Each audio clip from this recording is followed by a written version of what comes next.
In this video, we're going to talk about a concept called undefined behavior.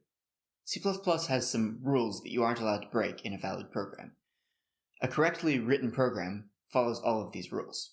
Some of these violations are caught by the compiler. These are compilation errors that we've talked about earlier, and they're pretty easy to spot.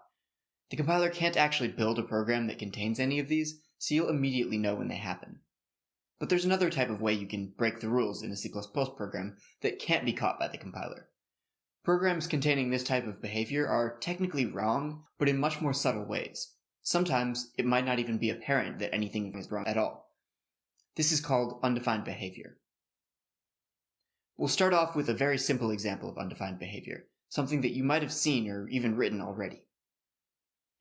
One of the rules of C++ is that variables should always be initialized, set to something, before you use them. If a variable isn't initialized, it could have any value, 0 or 50 or the value of a variable from some other point in the program.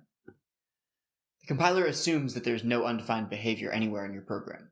However, that means that when there is undefined behavior, it's free to do pretty much whatever it wants. In this case, that means it doesn't have to actually do anything to set up the integer x. A well-formed program should never contain undefined behavior. In general, a program that includes undefined behavior can have a wide range of problems. We'll talk about a few of these problems here, but this video won't cover all of them. The simplest case is that the program with undefined behavior could simply crash.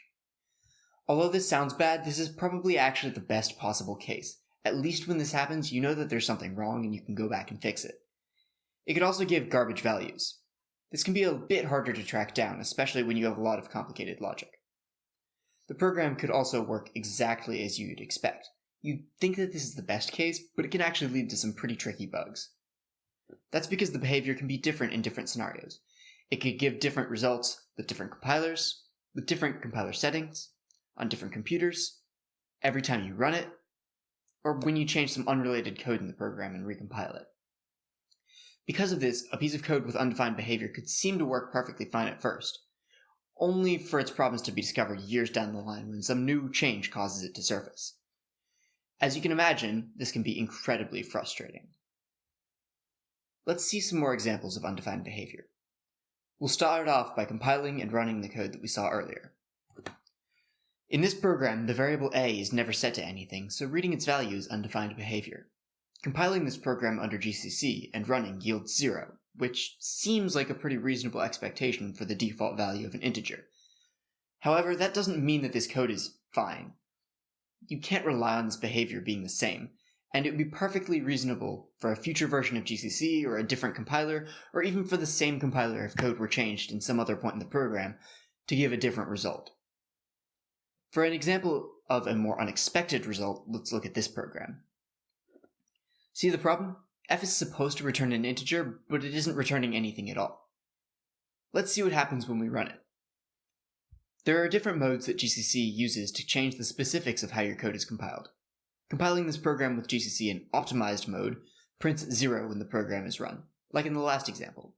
As a brief aside, in this mode, the compiler actually completely deletes the function f, because it knows it won't do anything important.